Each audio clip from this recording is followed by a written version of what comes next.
በፊልም ላይ ብዙ ጊዜ ላቭ ትራያንግሎችን ማየት የተለመደ ነገር ነው።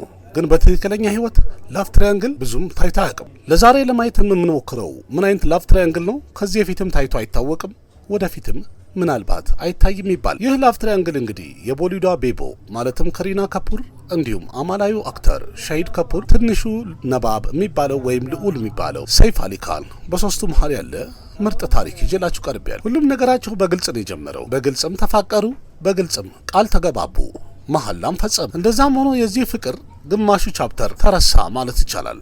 እሱም በግልጽ ነው ለዛው። በ2004 ዓ.ም በከሪና ህይወት ውስጥ ሻሂድ ካፑር ሊገባ ችሎ ነበር። ከሪና ካፑር ማለት እንግዲህ የካፑር ቤተሰብ ዘር ስትሆን የካፑር ቤተሰብ ደግሞ ያለፉት 4 ትውልዶች ቦሊውድ ላይ ትልቅ ስም ማስቀመጥ የቻሉ ዝነኛ ቤተሰቦች ናቸው። የከሪና አያት የሆነው ራጅ ካፑር እንደሚታወቀው በህንድ ፊልም ሲኒማ ላይ ሾውማን የሚባል ነው፣ በጣም ዝነኛ ነበረ። አባቷም ቢሆን ረንዲር ካፑር በፊልም ዓለም ላይ ምርጥ ተዋናይም አሪፍ ፕሮዲሰርም ሆኖ አሳልፏል። ሻሂድ ካፑርም ቢሆን ቦሊውድ ውስጥ የተዋናይ የፐንከጅ ካፑር ልጅ በመሆኑ በደንብ ይታወቃል። ከሪናና ሻሂድ ለመጀመሪያ ጊዜ በ2004 ዓ.ም ፊዳ የተሰኘውን ፊልም አብረው መስራት እድል አጋጥሟቸው ነበረ። ይህንኑ ፊዳ የተሰኘውን ፊልም በሚሰሩ ሰዓት ላይ ሁለቱም አንደኛው በሌላኛው ፍቅር ፊዳ ሆነ ወይም ተሰዋ። በመቀጠልም በጥቂት ጊዜ ውስጥ ከሪና ካፑር የቦሊውድ ትልቁ አክትረስ መባል ቻለች።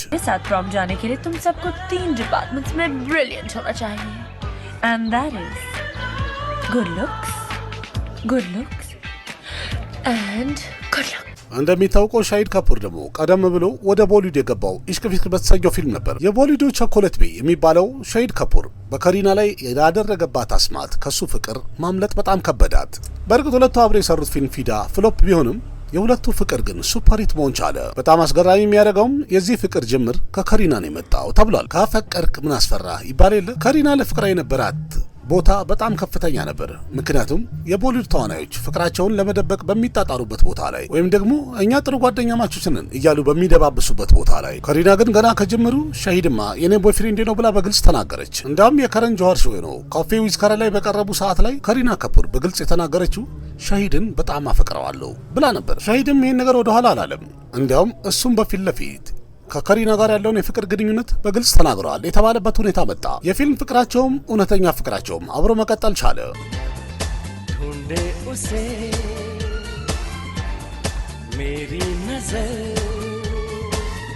እንዲያውም በዛ ሰዓት ላይ በተደጋጋሚ ሁለቱ የተወሰኑ ፊልሞችን አብረው ሰርተዋል። ፊዳን ከሰሩ በኋላ ከ2 ዓመት በኋላ በ2006 ዓ.ም መሆኑ ነው ሁለቱ አንድ ላይ 36 ቻይናታውን የተባለ ፊልም ሰሩ። ግን ይህም ፊልም ፍሎፕ ነው የሆነው። በዛ ዓመት በድጋሚ ሁለቱ አንድ ላይ የሰሩት ቹፕቹፕ የተሰኘ ፊልም ነው። የሁለቱ ጥምረት በፊልሙ ላይ በጣም ተወዳጅነትን ቢያገኝም ፊልሙ ያው እንደተለመደው ብዙ መሄድ አልቻለም። የሁለቱ ፊልሞች ወይም አብረው የሰሩት ፊልም በአጠቃላይ ቦክስ ኦፊስ ላይ ምንም የተለየ ለውጥ መፍጠር ባይችልም ትክክለኛ ፍቅራቸው ግን በየቦታው ውጤታማ የሆነ እየታየ ሄደበት ሁኔታ ነበር። ሁለቱም በየቦታው የተለያየ ፕሮግራም ላይ አብረው መታየታቸው የተለመደ ነገር ሆነ።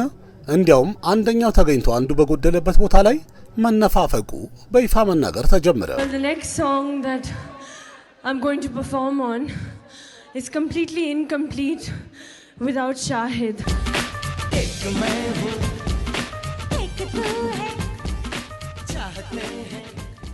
የሻሂድም ፍቅር ከሪና አናቷ ላይ መውጣቱ በደንብ የሚያሳየው በአመጋገቧ እንደፈለገች የተመገበች የበላች የጠጣች ያደገችው የካፑር ቤተሰቧ ከሪና ካፑር ስጋም አትክልትም ሳትመርጥ ትበላይ ነበረች። ለሻሂድ ካፑር ብላ ግን እሷ አትክልት ተመጋቢ ሆናለች። እንዲያውም ነገሩን በጣም አብዝታውም ማንኛውም ሬስቶራንት በገባች ሰዓት ላይ ስጋ ነገር ይሸጣል እንዴ ብላ ቀድማ ትጠይቅ ነበር ይባላል። ይሄ ትልቅ መስዋዕትነት የሚባለው ነው እንግዲህ። በመቀጠልም ከትንሽ ጊዜ በኋላ ካፌ ዊዝ ከረን ላይ ሁለቱ ተጋብዘው በተገኙ ሰዓት ላይ በንግግራቸውና በሁኔታቸው ፍቅራቸው በደንብ ጠጠር እንዳለ ጠንከር እንዳለ በደንብ አሳይተዋል። የከረን ጆሃር የሾው ክፍል የሆነው አንድ ጥያቄና መልስ ያለበት ፕሮግራም ነበር። ያ ጥያቄን በተጠየቀ ሰዓት ላይ ከሪና እንድትወጣ ተደርጋ ሻሂድ ብቻውን ስለሷ ተጠይቆ ነበር። ከረንም ስለ ከሪና ምርጫዎችና የተለያየ ፍላጎቶች 10 ጥያቄዎች በጠየቀ ሰዓት ላይ በአስገራሚ ሁኔታ ሻሂድ ካፑርም 10ሩን ሊመልስ ቻለ። ከዛ ከሪና ከመጣች በኋላም ጥያቄዎቹን ልክ ሻሂድ እንደመለሰው በትክክል መመለሷ የበለጠ አስገራሚ አድርጎት ነበር። እህቷም ከሪችማ ካፑርም ብትሆን ፕሮግራሙ ላይ በቀረበች ሰዓት ላይ በዝምድናቸው ደስተኛ መሆኗን ተናግራለች። አባቷም ጭራሽ በቀረበ ሰዓት ላይ ከሪናን ቤት ውስጥ ቤቦ ነው የምንላት፣ ከሪሽማን ደግሞ ሎሎ ነው የምንላት፣ ስለዚህ አሁን ሻሂድ ከገባ ደግሞ ወደ ቤት ዶዶ እንለዋለን እስከ ማለትም ደርሶ ነው። ዶዶ እስከዚህ ሰዓት ድረስ ስለ ጋብቻቸው ምንም የተወራ ነገር ባይኖርም በፍቅር ዝምድናቸው ወይም በፍቅራቸው በጣም ደስተኛ ነበሩ። እስከዚህ ሰዓት ድረስ የከሪናና የሻሂድ ፍቅር በጣም በሚገርም ሁኔታ አሪፍ ሆኖ እየሄደ ነበር። ሁለቱም ደስታቸው ጎልቶ ይታይ ነበር። እንዲያውም በ2007 ለከረን ጆሃር በተደረገላቸው ኢንተርቪው ሁለቱ በተናገሩት ዝምድናቸው ወደ ሌላ ስም ሊቀየር ይችላል ተብሎ ይጠበቀ ነበር። ቢሆንም ግን እንደታሰበው አልሆነም። ዝምድናቸው በዛ ሰዓት ላይ እየተናወጠ ሄደ። በእርግጥ ጅምሩን አንድ አመት ቀደም ብሎ በ2006 የተጀመረ ነው። በሰዓቱም ከሪናና ሻሂድ የታዋቂው ዳይሬክተር የኢምታዝ አሊም ፊልም ጀብ ዊ ሚትን ለመስራት የወሰኑበት ነበር። የፊልሙ ቀረጻ በተጀመረ ሰዓት ላይ የሁለቱ ፍቅር በጣም ጠበቅ ያለና አሪፍ ደረጃ ላይ አለ የተባለበት ሰዓት ነበር።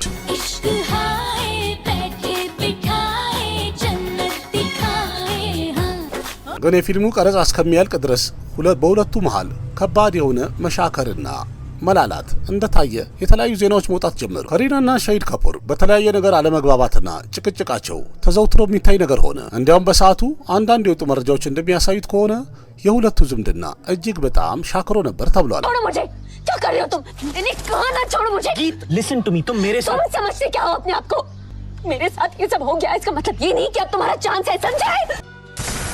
በ2007 ዓመተ ምህረት ሙምባይ ውስጥ ጎሬጋው የሚባለው አካባቢ የፊልሙን የመጨረሻ ቀረጻ ለማድረግ ሁለቱም መገኘት ነበረባቸው። ከመጀመሪያ ጀምሮ ወደ ቀረጻ ቦታ ሁለቱም አብረው አንድ ላይ ይመጡ የነበሩ ከሪናና ሻሂድ የዛን ቀን ግን በተለያየ መኪና ለየብቻ በተለያየ ሰዓት ደረሱ። ሁለቱም እንደ ፕሮፌሽናል ስራቸውን ሰሩ፣ ፊልማቸውን ቀረጹ። ልክ ቀረጻው ካለቀ በኋላ ግን የሁለቱ አካሄድ ልክ ሁለቱ የማይታወቁ ሰው ነበር የሚመስሉት። ጭራሹኑ ሰላም አልተባባሉም።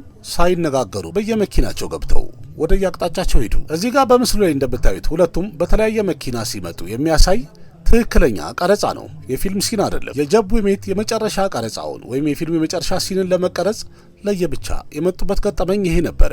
ቀረጻው ካለቀ በኋላም ሁለቱ ተለያይተው መሄዳቸው እጅግ በጣም ትልቅ መነጋገሪያ ወይም ትልቅ ዜና ሊሆን ችሎ ነበር። ሁለቱ ለመለያየታቸው የተለያየ ዜና በሰዓቱ የተወራ ቢሆንም እነሱ ራሳቸው ግን የተለያየንበት ምክንያት ይሄ ነው ብሎ ለመናገር ጭራሽ ድፍረትም አላገኙም። ግን ያው እንደሚታወቀው ፕሬንካ እንደነበረች የወጡ መረጃዎች በደንብ አሳምነዋል። በመቀጠልም በከሪና ህይወት ውስጥ ሌላ ሰው እንደገባ ደግሞ ዜናውም ተሰማ። ያ ሰውም ደግሞ ሌላ ሰው አይደለም፣ የቦሊዱ ትንሹ ልዑል የሚባለው ወይም ቾቴ ነባብ የሚሉት ሰይፍ አሊ ካን ነበር። ሰይፍ አሊ ካን በጊዜው ታዋቂው የክሪኬት ተጫዋች የነበረው እንዲሁም የጊዜው የህንድ የክሪኬት ቡድን ካፕቴን የነበረው መንሱር አሊ ካን ፓቶቲ የሱ ልጅ ሲሆን እንዲሁም በድሮ ጊዜ በቦሊውድ ታዋቂ የነበረችው ዝነኛው አክትረስ የሸርሚላ ታጎር ልጅ ነው። ቦሊውድ ውስጥ ሁሉም ሰው ቾቴ ነባብ ወይም ትንሹ ልዑል ብሎ ይጠራዋል። ከሪናም ደግሞ ብትሆን የቦሊውዱ በጣም ትልቁና ሰፊው ቤተሰብ የሚባለው የካፑር ቤተሰብ ዘር ናት። መጀመሪያ አካባቢ በሻሂድና በከሪና መሃል የመራራቃቸው የመጣላታቸው ምክንያት ሰይፍ ነው እየተባለ ነበር። ግን ይህን ነገር በቅርበት ስናየው ሰይፍ አሊ ካን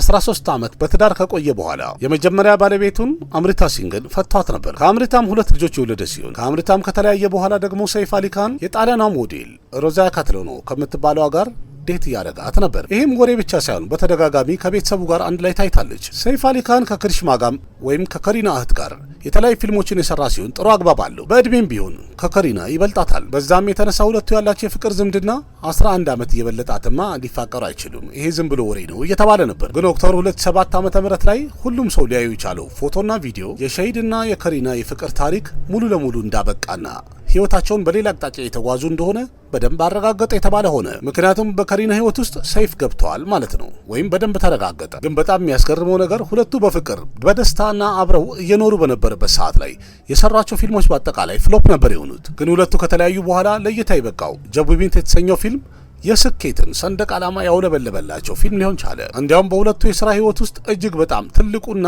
ተወዳጅነትን ያገኘ ፊልማቸው አንዱ ሊሆን ችሏል።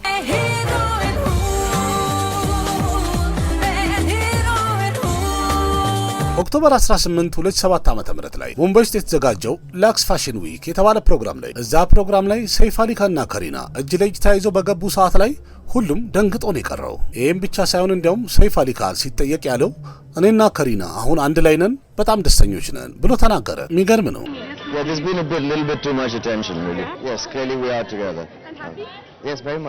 ከሻሂድ ጋር ስትፋቀር መጀመሪያ በአደባባይ ይፋ ነበር የወጣው። ከሰይፍ ጋርም በተፋቀረች ሰዓት ላይ ነገሩ ልክ እንደዛው በአደባባይ ይፋ ወጣ።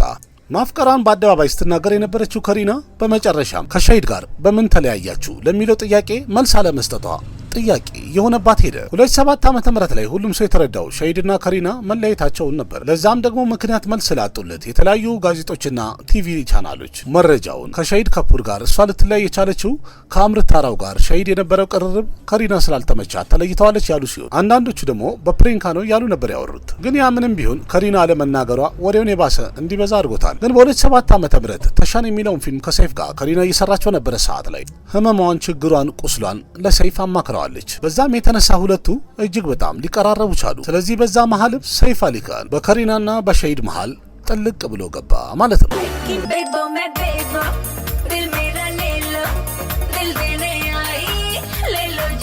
ሰይፍና ከሪና ተሻንን ከመስራታቸው በፊት ኦምካራ የተሰኘ ፊልም በሚሰሩ ሰዓት ላይ ተግባብተው ነበር። በእርግጥ በሰዓቱ ከሸሂድ ጋር የጦፈ ፍቅር ላይ ስለነበረች ብዙም ልብ ባትለውም ግን ኦምካራ ላይ ባሳየው ትወና ወይም ደግሞ በስራው የቀረጻ ቦታ ላይ በጣም ተመሰጥበት ነበረ ተብሏል። ቀደም ብሎ ካፌ ዊዝ ከረን ላይ ወይም እሷ ከሸሂድ ጋር በፍቅር በነበረችበት ሰዓት ላይ ካፌ ዊዝ ከረን የሚለው ፕሮግራም ላይ በቀረበች ሰዓት ላይ ስለ ሰይፍ አሊ ካን በተነሳላት ሰዓት ላይ በጣም አድንቀው ነበር መለስ ብለን ስናየው ማለት ነው። ያም ብቻ ሳይሆን እዛ ሾው ላይም ሰይፍ አሊ ካን በቀረበ ሰዓት ላይ ከሪና ሰይፍማ አማላይ ነው ብላ ነበረ። ኦምካራ የተሰኘው ፊልም ላይ ባሳየችው ትወና ስታር ስክሪን አዋርድ ላይ ቤስት አክትረስ ተብላ በተሸለመች ሰዓት የመጣችው ከሸሂድ ከፑር ጋር ቢሆንም ግን ዋንጫውን የተሸለመችው ወይም አዋርዱን የተሸለመችው በሰይፍ እጅ ነበረ ከሸሂድ ጋር በፍቅር በነበረች ሰዓት ማለት ነው። My sister, Shahid, all my friends for giving me this love and support that they always have. በሰዓቱ ግን ማንም ያልገመተው ደስታዋን እንደዚህ እያካፈለችው የነበረው ሸሂድ ከፑር ከትንሽ ጊዜ በኋላ ለሷ ባዳ ይሆናል ብሎ ማንም አልገመተውም ነበር።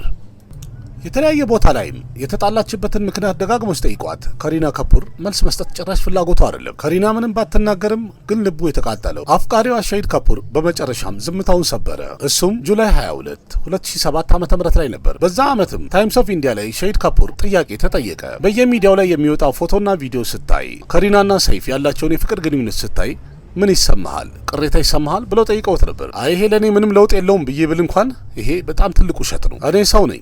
ይሄን ሁሉ ነገር ሳይና ሳነብ ሁልጊዜ ይሰማኛል፣ ያመኛል። ግን አሁን ሳስበው እውነቱን ከመጋፈጥ ውጪ ሌላ አማራጭ እንደሌለኝ በደንብ ተረድቻለሁ። በዛ ኢንተርቪው ሸሂድም ጨምሮ እንዳለው በከሪና ላይ እኔ ምንም ቅሬታ የለኝም ብሏል። እኔ በሷ ላይ ምንም ቅሬታ የለኝም። እንዲያውም ቅሬታ አለኝ ብል ነገሩን ማሳነስ ወይም የነበረን ዝምድና መሳደብ ይሆናል። እንዲያውም የነበረንን ፍቅር ልቤ ውስጥ አስቀምጬ እንደ ጥሩ ትዝታ በህይወቴ ወደፊት መሄድ ነው የምፈልገው። ደግሞም እንደዚህ ያረኩ ነው ያለሁትኝ በደንብ ወደፊት ለመግፋትም እየተጣጣርኩ ነው። ከሰይፍ ጋር መፋቀሯን ከተናገረች ከትንሽ ቀን በኋላ ኦገስት 8 2007 ዓ.ም ላይ ሳቨሪያ የተሰኘው ፊልም ፕሪሚየም ላይ ሁለቱም ተገኙ።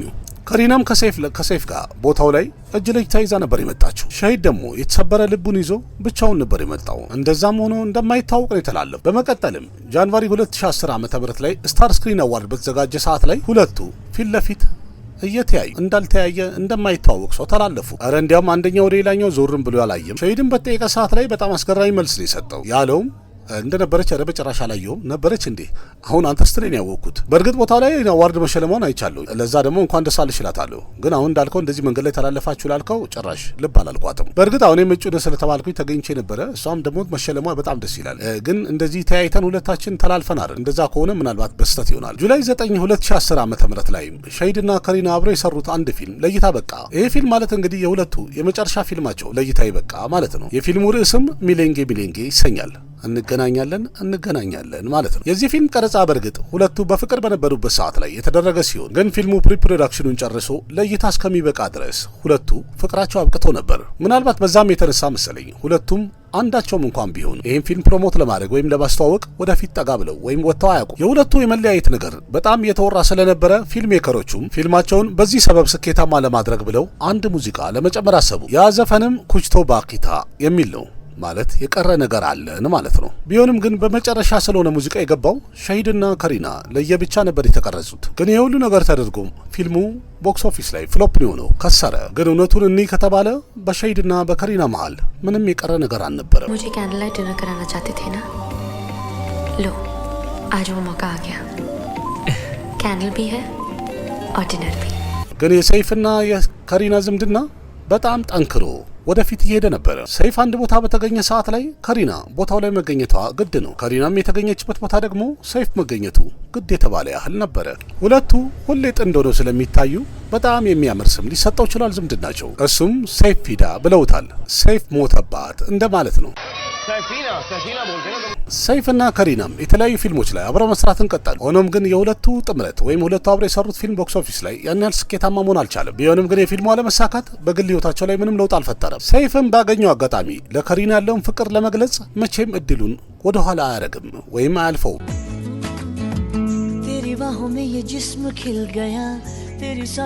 እንዲያም ሰይፍ አሊ ካን እጁ ላይ የከሪናን ስም ታቱ አሰርቷል። በእርግጥ ከዛ ቀደም ብሎም የተወራውን ነገር እኔ ከተባለ ሰይፍም ለከሪና ያለውን ፍቅር ለመግለጽ ሲል እጁ ላይ ያለ ደም ስሩን ቆርጦ ነበረ። እንደተባለው ከሆነ ተሻንም ፊልም እየቀረጹ በነበረ ሰዓት ላይ አንድ ጓደኛው ከሪናን ካፈቀርካት ለሷ ምን ታረጋለህ ብሎ ቀልዶበት ነበረ። ከዛማ ምን ይሁን በቃ ለሷ ያለውን ፍቅር ለማሳየት ምላጭ አነሳና እጁን ቆረጠ። ይሄ እብደቱም የሰይፍና የከሪናን ፍቅር እጅግ በጣም ጥብቅ ሊያደርገው ችለዋል የተባለ ሆነ። በመቀጠልም መስዋዕትነቱ ባዶውን አልቀረም። ኦክቶበር 16 2012 ዓ.ም በመጨረሻ ሰይፍ አሊ ካንና ከሪና በትዳር አንድ ሆነዋል።